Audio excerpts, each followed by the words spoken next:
સોમનાથના પટાંગણની વાત આવી અને જો વાત ન કરું તો મારા જેવો મૂર્ખ હોય કોણ? તમે વાત જાણી છે, સાંભળેલી છે, સતાયું તમને આ શાસ્ત્રની વાત કરું કે સાહેબ ચાંદીના પતરા જેવા જેના વાળ થઈ ગયેલા, રૂની પૂડીઓ જેવા માથાના વાળ થઈ ગયેલા, અને એક નાના એવા 12-13 વર્ષના દીકરાનું બાવડું ઝાલીને સડાપ સડાપ સડાપ સડપ જ્યાં સોમનાથના પટાંગણમાં ડગલા દીધા, જ્યાં દરિયો ઘૂઘવાટા મારે, દરિયો એમ કાઢતો ડોળા, માથે ઊભા મોતના હોળા. દીકરો ડગલક પગલા દેતો દેતો દેતો દેતો હાલ્યો આવે છે. 52 ગજની ધજા ફડાકા મારતી હતી. સાંભળજો, આને ઇતિહાસ કહેવાય. આવી વાતો આપણે દીકરા દીકરીઓને સમજાવવાની છે એટલે એને ખબર પડે કે ભૂતકાળ શું હતો. એમ સાહેબ ચાંદીના પતરા જેવા વાળ એટલે શું? શું ચાંદીના પતરા જેવા? કોઈને એમ થાય ચાંદીના પતરા જેવા વાળ કેમ હોય?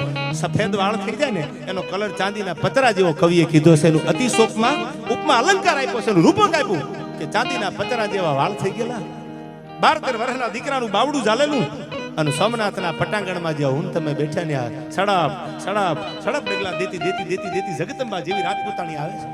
પટાંગણમાં પગ દીધો ત્યાં તો એક પાળીઓ જોયો.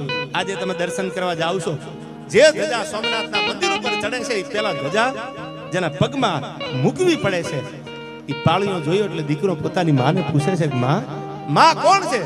એ માં કોણ છે? જ્યાં શબ્દ કાનમાં પડ્યા ત્યાં તો દીકરાને કીધું, દીકરા સાંભળવું છે તારે? કે હા. તો હવે સાંભળી લે. અને આથી વાતની શરૂઆત થાય છે. કલાકોની વાતો સાંભળવાનો હવે કોઈ માણસો આગળ ટાઈમ નથી એટલે જાણી સાહેબ અમે આ બધી કલાક 2 કલાકની વાતો 10-10 મિનિટમાં પૂરી કરતા હોય છે, કારણ કે સમયના અનુસંધાને. હવે 2 કલાક પનોઠી વાળી સ્વર્ગસ્થ બચુભાઈ વાર્તા માટે 3-3 કલાક સુધી ભાણા વાર્તા સાંભળતું. હવે એ સમય હું જાણું છું બધાના શેડ્યુલ એકચ્યુઅલી બીજી હોય છે. કામ કાંઈ ન હોય તોય પાછા એમ કે મારું શેડ્યુલ બીજી છે. પાછા પાનના ગલે બેઠા હોય, માવા સોળતા હોય, પાછા પૂછો એટલે એમ કે મારું શેડ્યુલ બીજી છે, હું મહેનત કરું છું. સાંભળી લેજો, સૌરાષ્ટ્ર વાળાને ખાસ કહું છું કે કેન્સરના પ્રમાણ આપણા સૌરાષ્ટ્રમાં વધારે થાય છે. આ જેટલું થાય એટલું વ્યસનથી દૂર રહેજો. હું તો જ તમને કહી શકું, હું મોઢામાં માવો ન મૂકું તો યાર. હું પાછો પડદા વાંહે ખાતો હોય મારે તમને સલાહ ન દેવાય, પણ વ્યસનથી દૂર રહેજો. તમને એકને કેન્સર ડિટેક્ટ થાય એટલે આખા પરિવારને આહુડા પાડવાના દી આવે છે યાર. બધાની સગવડતા નથી હોતી, પ્રાઇવેટમાં ઓપરેશન કરાય, પ્રાઇવેટમાં દવા લઈ લે છે. એટલું બને એટલું ધ્યાન રાખજો. યુવા પેઢી મારી સામે બેઠી છે, યુવાનો મને સાંભળે છે ત્યારે વાત કરું, દારૂથી દૂર રહેજો. ઘણા બધા એવા વિષયો છે જેનાથી તમે દૂર રહેજો. આપણી પોલીસ પણ કહેતી હોય છે, પણ આયા માને કોણ? કાંઈ કઈ વાત હોય તો રાણો રાણાની રીતે, એટલે પણ એમ ન હોય યાર. હવે એમાં ક્યાં રાણો રાણાની રીતે? માવા મૂકવામાં રાણો રાણાની રીતે થોડું બોલવાની જરૂર છે.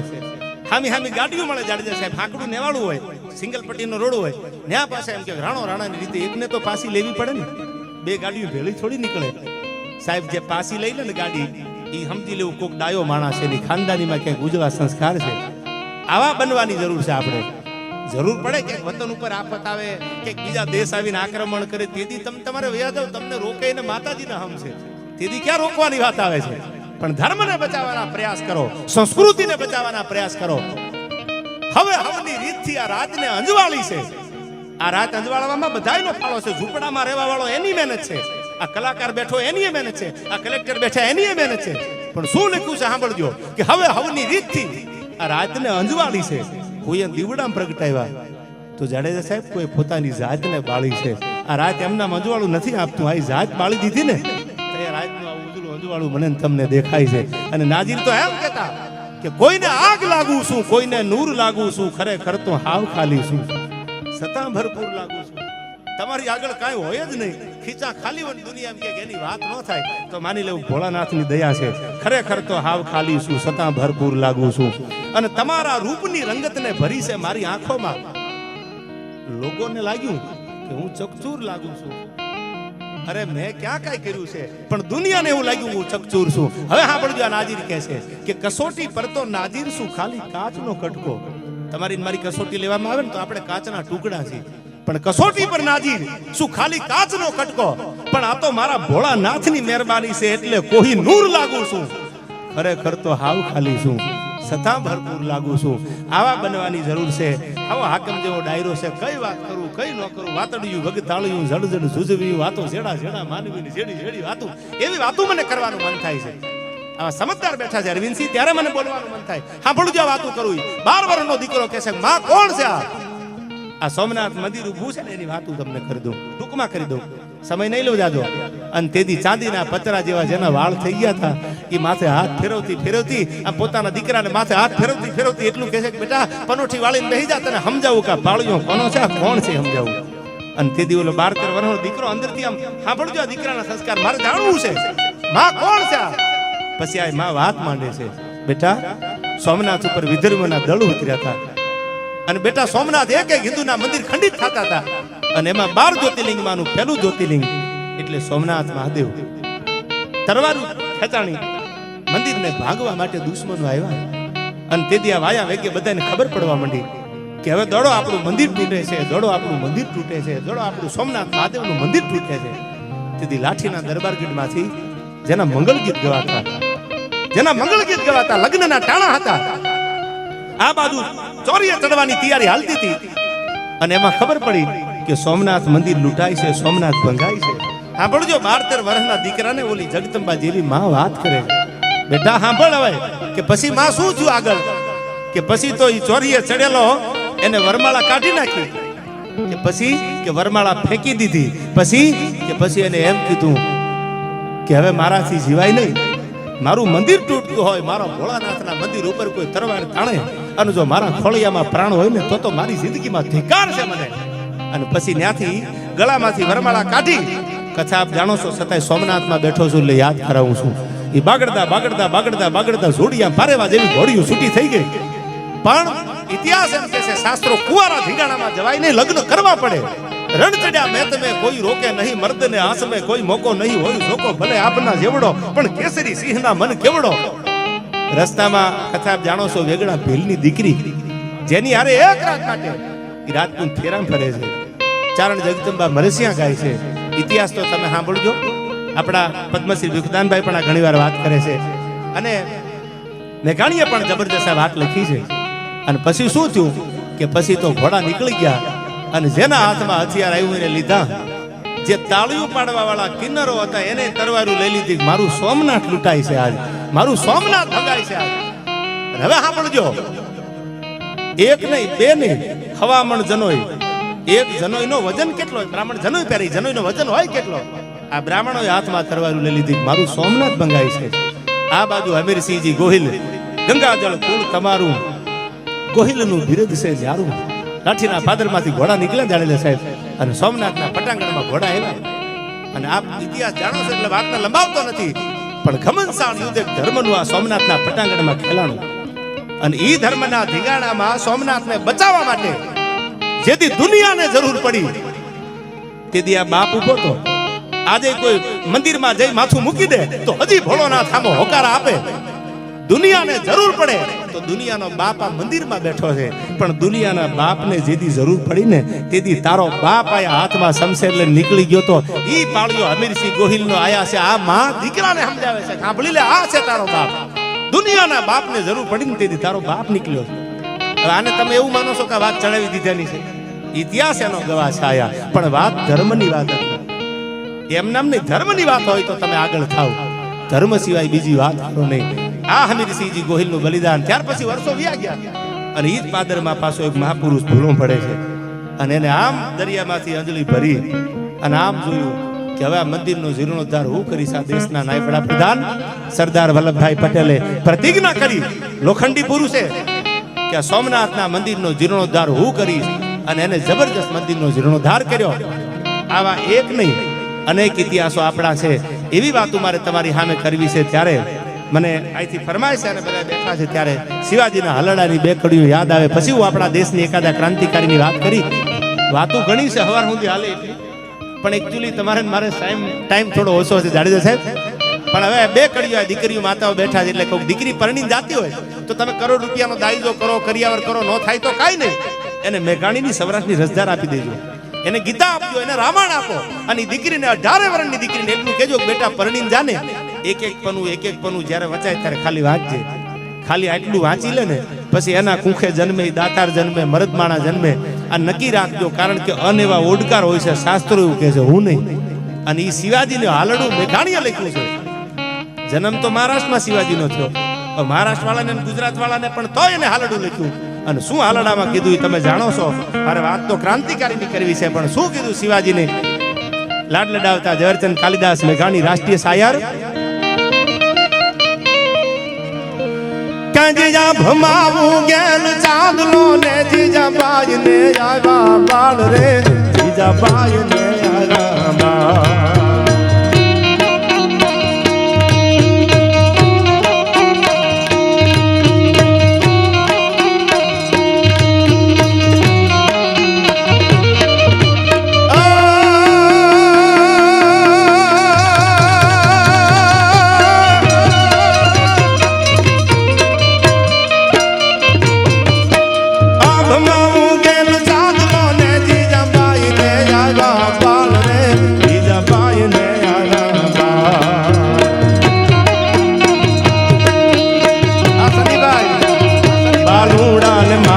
જોલે નાના ડુંગરા ડોલે શિવાજી નીલ રૂનાવે માતા જીજાબાઈ ઝુલાવે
राधा मानती हो तो हूँ श्याम छू तू जो तारा मन ने राधा ज मानती हो तो हूँ श्याम छू पण तारो इशारो न मळे तो हुई मर्यादा पुरुषोत्तम राम छू यार आज प्रीतम ने प्रीत मळी जाशे तुजो आज प्रीतम ने प्रीत मळी जाशे राधा ने श्याम मळी जाशे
માથે તું આધાર તોપ મંડાશે.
સિંદુરિયા થાપા સાદી માત જીલવા બાપા, તેદી સિંદુરિયા થાપા સાદી માત જીલવા બાપા.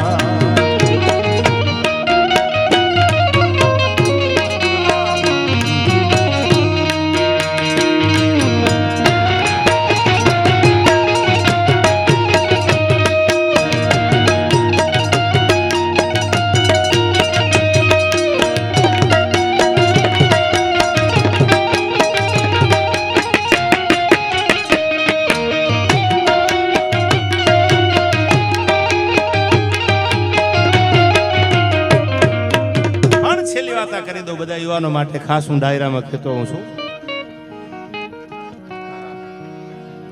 પણ હવે સાંભળજો આ વાત.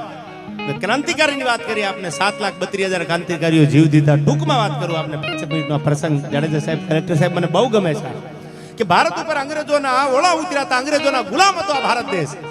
તેથી ક્રાંતિકારીઓ ઘરે ઘરેથી જાગ્યા હતા કે અમારે મરી જવું છે દેશ માટે, વતન માટે, કાંઈક કરવું છે અમારે. તેથી 14 વર્ષની ઉંમરનો એક યુવાન કાનપુરની બજારમાં આવે છે.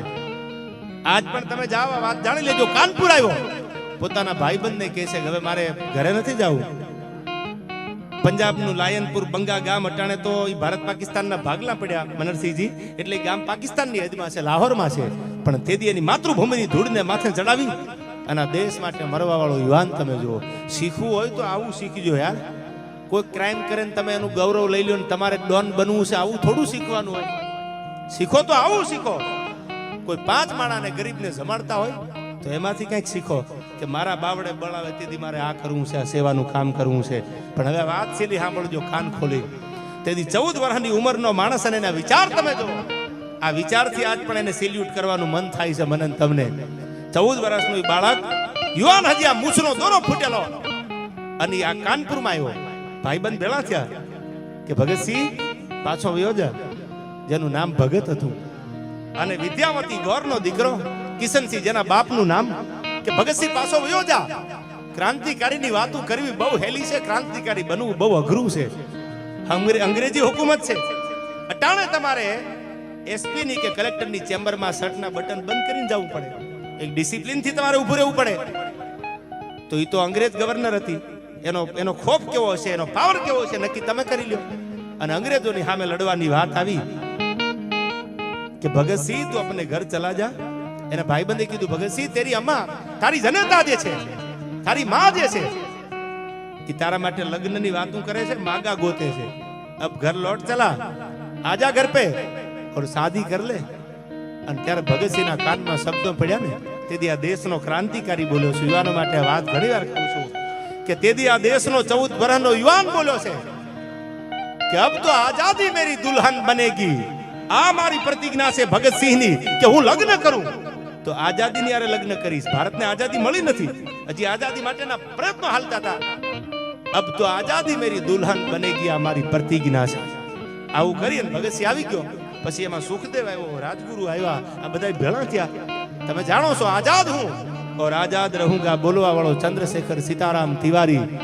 પૈસા હતા નહીં. હું ઘણી વાર કહું છું માલ હે તો મોહબ્બત હે યાર. એટલે ઘણાને એવું થતું કે આવું હોય ખરું, પણ અમને તો અમારાના અનુભવ છે, તમને એક દી તમારા પણ દગો દેશે યાર. અને કોઈ એમ કહેતા હોય ભણના દીકરા કે આવું કઈ હોય નહીં, તો એને કીજો કે લોન ન કરાવે, રોકડા પૈસા ગાડીઓ લઈ લે. પૈસાનો પાવર જુદો છે યાર. પૈસા હોય ને જાડેજા સાહેબ એટલે પરિવારે માન આપે, કુટુંબે માન આપે, અને નાણા વગરનો નાસીઓ અન નાણે નાથા લાલ. આવું ખોટું થોડું બોલો છું, અનુભવ બોલે છે મારા. કાજી હતો ને, કાજી બહુ પૈસા વાળો હતો. કલેક્ટર સાહેબ કાજી બહુ પૈસા વાળો, એની કૂતરી બીમાર પડી, આખું ગામ ખબર પૂછવા આવ્યું. કાજી રૂપિયા વાળો છે ને હારું લગાડવું પડે, જવું પડે. એટલે બધી જ્ઞાતિના માણસો આવ્યા અને કીધું કાજીભાઈ મને ખબર પડી કે એકચ્યુઅલી તમારી કૂતરી બીમાર છે. એ કે હા કૂતરી બીમાર છે મારી, અને કૂતરી ગુજરી ગઈ. ખરખરે પાસે આવ્યા, કૂતરીના બેહણામાં બધા ભેળા થયા કે કાજી તો આવડો મોટો માણા, આવડો પૈસો, બાપા આપણે એના ખરખરે જવું પડે હો. બધા આવ્યા કે કાજીભાઈ અમે એવું સાંભળ્યું તમારી કૂતરીની તબિયત ના તંદુરસ્ત હતી અને કૂતરી વિદાય લઈ લીધી, એમ કરીને બધાએ કાજીને બહુ સારું લગાડ્યું. હવે સાંભળજો, કૂતરી મરી ગઈ, ખરખરે આવ્યા, માંદી પડી તો ખબર પૂછવા આવ્યા. આ સત્ય ઘટનાની વાત કહું છું, સમજાય ને સલામ. પણ એક દી કાજી વયો ગયો, ખુદ કાજી વયો ગયો. શમશાનમાં કાગડા ઉઠતા એટલે કોઈ કીધું કે કાજીની કૂતરી બીમાર પડી, કાજીની કૂતરી મરી ગઈ. આ કહેવત છે ગામડાની અમારી. અને આખું ગામ ખબર પૂછવા આવ્યું. હવે તો કાજી વયો ગયો, કેમ કોઈ દેખાતું નથી? એ કે આ તો દુનિયા દોરંગી છે, હવે હારું લગાડવું કોને? કાજી જ નથી રહ્યો. એટલે નક્કી તમારે કરવાનું છે, આ દુનિયા હારું લગાડવા આવી જાય. સમય હોય તમારો, સમય સમય બલવાન હે નહીં પુરુષ બલવાન. આ તો કાબે અર્જુન ને લૂંટ્યા, યહી ધનુષ યહી બાણ. આ તો સમય બલવાન હે નહીં પુરુષ બલવાન. કોઈ માણસ એમ કે બળું કોશું, ખોટી વાત છે. સમયના વાજા છે યાર. સમય તમને મોટા બનાવે છે, અને એ મોટાપને જાળવી જાઓ તો મારો ભોળોનાથ કાયમની માટે જાળવી લેશે. સમયને જાળવી જાઓ, કારણ કે ગર્વ કિયા સોઈ ન રહ્યા. આ જેને અભિમાન આવી ગયું, આઈ એમ સમથિંગ, મારા વગર હાલે નહીં, તો સાંભળી લેજો. દાખલો દઈ દો શાસ્ત્રોનો તમને. હરિણાકશ્યપને એમ થઈ ગયો કે મારા વગર હાલે નહીં, કોઈની તેવડ નથી ભગવાનની કે મારું રૂવાડું ખાંડું કરી શકે. તેથી હિરણાકશ્યપને મારવા માટે ભગવાને સ્પેશિયલ ફ્લાઇટ મોકલી હતી ત્યાંથી. કોને મોકલી? ગરુડ માથે બિરાજમાન ભગવાને અવતાર લીધો કે દિયે નો મરું, રાતે નો મરું, લોઢે નો મરું, લાકડે નો મરું. આવો હિરણાકશ્યપ, આ તો હું તમે નથી ને, આ તો તાકાત મારીને તમારી છે ને, નક્કી કરી લેજો. ધર્મની સામે જો કોઈ કોમેન્ટ મારતા હોય અને એમ કહેતા હોય એકચ્યુઅલી આવું ન હોય તો એને દાખલો આપું છું. આ કે રાતે નો મરું, દિયે નો મરું, બાર નો મરું, અંદર નો મરું, ઘરમાં નહીં, બારે નહીં, આવું માગવા વાળો. અને તેથી ભગવાને કીધું તું તો હવે સાંભળી લે, તારો અત્યાચાર બહુ વધે છે, તો હવે મારે આવવું પડશે. તેથી ભગવાનને નરસિંહ રૂપ ધારણ કર્યું હતું અને ઉમરામાં રાખી પોતાના ખોળામાં મેરીને વિકટ રૂપ નરસિંહ ધરે. કથા આપ જાણો છો, ભગવાને પોતાના ખોળામાં, નીચે નહીં, ઉપર નહીં, બહાર નહીં, ઘરમાં નહીં, રાતે નહીં, દિયે નહીં, સૂર્યાસ્ત થવાની તૈયારી હતી, દી જળવજળ થવાની તૈયારી હતી. પાખું પરવારી પંખીડા તાતો અગણિત કરતા અવાજ, માળે હાલ્યા મલકતા મેર બેઠા મહારાજ. ભમક જાલર ભાંગની પ્રમાળ કાને જ્યાં પડી, ઉર નેન હૈયા અનુસંગી થનક થનક તંથની મળવા પતિને બની ઠની મહારાજ બેઠા મેર હેઠા. અને આમ સંધિયા નાવતી, સંધિયાનું ટાણું થતું હતું. એ ટાઈમે ભગવાને ખોળામાં લીધો હિરણાકશ્યપને. અને પછી નોર વધાર્યા ભગવાને, હરિયા નોર વધાર્યા. વાગે ભડાકા ભારી ભજનના તમે ભજન સાંભળ્યું છે, એમાં કડી આવે છે કે તેથી હરિએ નોર વધાર્યા, પોતાના નખને મોટા કરી અને હિરણાકશ્યપને ફાડી નાખ્યો. આ મારો ભગવાન છે, આ મારો સનાતન ધર્મનો બાપ છે. એની સામે આપણે શું બુદ્ધિ પુગાડી? એની આગળ આપણે શું માગવાનું હોય? આપણે કેટલી કારીગરાઈ કરીને કરીએ. એની સામે તો બુદ્ધિના બાચકા સાઈડમાં મૂકી દેવાય અને એને એના શરણે થઈ જવાય કે હે ભોળાનાથ, હે સોમનાથ, હે મહાદેવ, હવે તો તારતોય તું અને મારતોય તું, પછી જાવા નહીં દે તમારી લાખે વાતું એ લાજ. એના શરણે થઈ જાઓ. આવો જ્યારે આપણે એના શરણે થવા માટે મળ્યા છીએ, આવા જ્યારે બધા હાકીમ જેવા મહેમાનો છે, ત્યારે છેલ્લો પ્રસંગ ભગતસિંહનો આપને કહેતો કે ચંદ્રશેખર આઝાદે કાંકોરી રેલવેની લૂંટ કરી, પછી વોન્ટેડ હતા. અંગ્રેજો એને મારવા માટે તે ફરી બંદૂકે ફરતી હતી, અને એમાં એનો ભાઈબંધ મળવા આવે છે. એનું નામ હતું હજારી પ્રસાદ. એ મળવા આવ્યો અને આવીને કીધું કે તારા માને ને તારા બાપને તારી જરૂર છે, પાછો ગયો આવ્યો. તેથી ચંદ્રશેખર આઝાદ બોલ્યા કે હવે મારાથી પાછું નહીં અવાય. શું કામ? કે મારા દેશને જરૂર છે મારી. પણ સાંભળી લ્યો, તમે પૈસા માટે આવ્યો હોય તો મારી આગળ પૈસા નથી. કે તો પોતાની પિસ્ટલમાંથી મેગઝીન કાઢી, એમાંથી 2 કાર્ટીસ કાઢી અને હજારી પ્રસાદના જમણા હાથમાં મૂક્યા. ઇતિહાસ જેનો ગવાહ છે, વાત તમારી સામે કરું છું. હજારી પ્રસાદના હથેળીમાં કાર્ટીસ મેલ્યા અને કીધું કે મારા મા બાપને એટલું કહી દેજે કે તારા દીકરાની આગળ હવે કાંઈ નથી, મારા આગળ હતું એ બધું તો મેં માતૃભૂમિ માટે સમર્પણ કર્યું છે, મારે ભારત માટે મરવું છે. આટલું કહીને પોતાના ભાઈબંધ હજારી પ્રસાદને મોકલી દીધો. પોતાના વતન આવ્યો, પોતાના મા બાપને એટલું કીધું કે તમારે મૂંઝાવાની જરૂર નથી, તમારો દીકરો હવે જેના રૂવાડે ભારત માતાનો પ્રેમ મને દેખાય છે, મને ખાલી 2 કાલટી સાહેબાને કીધું કે મારા મા બાપને આપી દેજે, દેશને મારી જરૂર છે, હવે હું ઘરે નહીં આવું પાછો. ઇલાહાબાદ પ્રયાગરાજમાં જેથી અંગ્રેજોએ બંદૂકોનો મારો કર્યો, જમણા પગે જેથી પેલી ગોળી લાગી, તેથી પોતાના ગજવામાંથી ગોળી કાઢીને પોતાના માથે મૂકી દીધી કે આ દેશ માટે મરતા મને મોડું ન થાય, આઝાદ હું ઓર આઝાદ રહુંગા, હું કોઈના હાથે નહીં મરું. હું બોલવા વાળો આપણો દેશનો ક્રાંતિકારી ચંદ્રશેખર આઝાદે તેથી ખોળ્યું ખાલી કર્યું. હવે સાંભળજો, આયા ફાંસી દેવામાં આવી ભગતસિંહ, લાહોરની જેલમાં હતા. પછી ફાંસીના માચડે લાવીને કીધું કે છેલ્લી ઈચ્છા ખરી કાંઈ? ફાંસી દેતા હોય પૂછવામાં આવે કે છેલ્લી ઈચ્છા બોલી જાઓ. તેથી આ દેશનો 14-15 વર્ષનો 18 વર્ષનો યુવાન બોલ્યો છે. આ આપણે શીખવાની જરૂર છે. મનરસિંહજી એને શું કીધું કે લાવો કાગળ, લાવો બેન, મારે હિન્દુસ્તાનના યુવાનોને એક સંદેશ દેવો છે. અને શું એને લખ્યું એમાં કે લિખ રહા વો અંજામ જિસકા કલ આગાજ જાયેગા, મેરી લહુ કા કતરા એક દિન ઇન્કલાબ લાયેગા. તેથી અંગ્રેજોનો મધ્યાન તપતો હતો, ક્યાં ભારતને આઝાદ થવાનું સપનું નહોતું. તેથી ભગતસિંહ બોલ્યો છે કે આજે એક ભગતને ફાંસીએ ચડાવો અને મારા ભારતમાંથી લાખો ભગત જો ઊભા ન થાય ને તો મારું બલિદાન ધૂળમાં ગયું હોય મને લાગે. લિખ રહા હું અંજામ જિસકા કલ આગાજ જાયેગા, મેરી લહુ કા કતરા એક દિન ઇન્કલાબ લાયેગા. मैं रहूं या ना रहूं मेरे वतन वालों, मेरे मरने के बाद मेरे वतन का सैलाब आएगा. एक भगत ने फांसी आपी दो, सुखदेव ने फांसी आपी दो, રાજ્યગુરુ ને ફાંસી આપી દો, એક ને ફાંસીના માત્રે ચડાવી દો. આ બાજુ સુભાષચંદ્ર બોઝ બોલ્યા ઈટનો જવાબ પથ્થરથી આપશું અમે, મોત ભલે સામે આવે. આવો જવાબ દેતા ને ત્યારે હજારો નહીં લાખોની સંખ્યામાં ઘરે ઘરેથી ભગતસિંહ નીકળ્યા હતા. હવે ભારતને આઝાદ કરવો છે. હવે આ ભગતસિંહનું બલિદાન આપણને શીખવાડે છે કે ભારતને આઝાદ કરવો છે. આવા લીલા બલિદાન જેને માતૃભૂમિ માટે જે યુવાનોને આવ્યા છે, આવા યુવાનોને ફોલો કરતા શીખી જાઓ.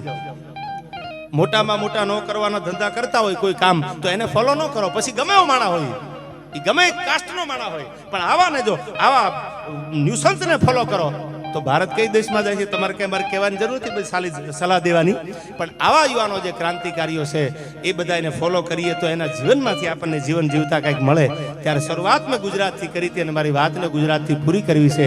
ત્યારે મને આ યાદ આવે, આજ પણ જેને જીર્ણોદ્ધાર મંદિરનું કર્યું એટલા માટે મને આ 2 કડીમાં યાદ આવે કે વંદન કરું ગુજરાત ને લાખેણિયા ગુજરાત છે.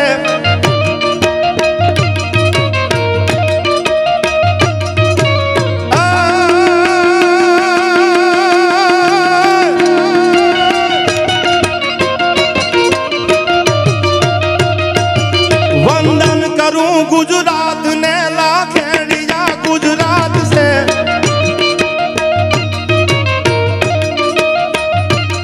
सेवा समर्पण त्यागनी धरती तनी अमीरात से.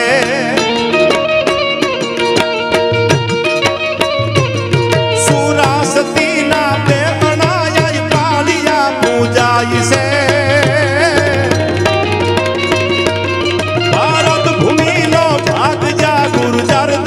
वखणाई से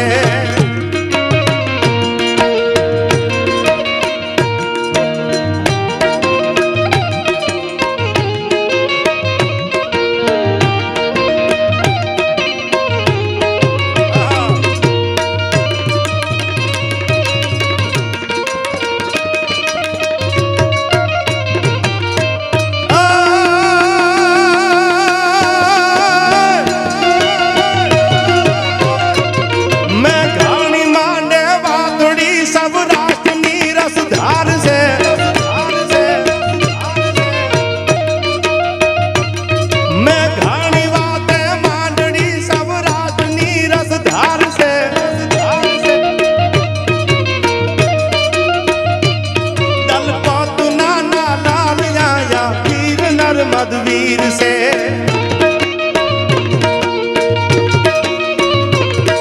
परोठना पर भातिया नरसिंहना भलाई से.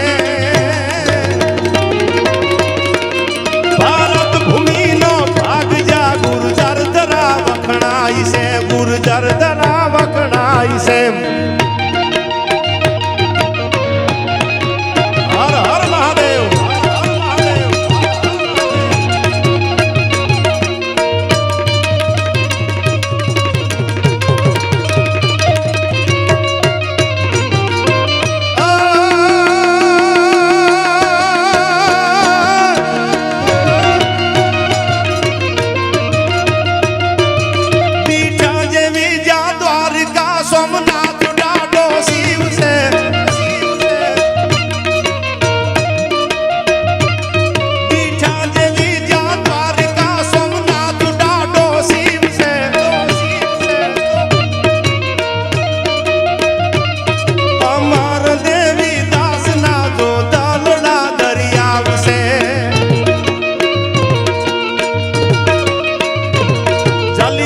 ના વીરપુરમાં પૂજા ને ભોજન થાય છે